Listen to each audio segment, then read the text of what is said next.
দেশে চলমান পরিস্থিতি ও দুর্গাপূজা উপলক্ষে বিজয়নগরে সম্প্রীতি সমাবেশ অনুষ্ঠিত। দেশে চলমান পরিস্থিতি ও আসন্ন দুর্গাপূজা উপলক্ষে হরসপুর সূর্য তরুণ যুব সংঘের আয়োজনে শান্তি শৃঙ্খলা বজায় রাখার জন্য সম্প্রীতি সমাবেশ অনুষ্ঠিত হয়েছে। ২৭ সেপ্টেম্বর শনিবার সন্ধ্যা ৮টায় ব্রাহ্মণবাড়িয়ার বিজয়নগর উপজেলার হরসপুর খেয়াঘাট বাজারে এই সম্প্রীতি সমাবেশের আয়োজন করা হয়।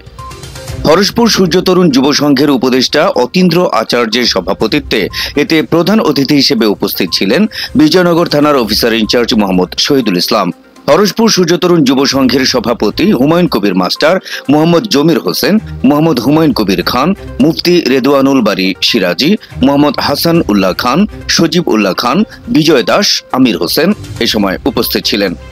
এ সময় আরও উপস্থিত ছিলেন নারায়ণ কর্মকার, মোহাম্মদ মুজু মিয়া, গফুর মিয়া, কাজী হাফিজউদ্দিন, সাংবাদিক মোহাম্মদ মিজানুর রহমান, মোহাম্মদ ইসরাইল মিয়া, শফিক সরকার, মোহাম্মদ সাচ্চু মিয়া, রবিউল ইসলাম, কাজী ইমতিয়াজ উদ্দিন, কমল ঋষি, অপু আচার্য, সজল সূত্রধর, তাপস আচার্য, মামুন মিয়া, কাজী নাসির উদ্দিন, মোহাম্মদ হাফিজ মিয়া, সুবল মিয়া, এনাদুল মিয়া উপস্থিত ছিলেন।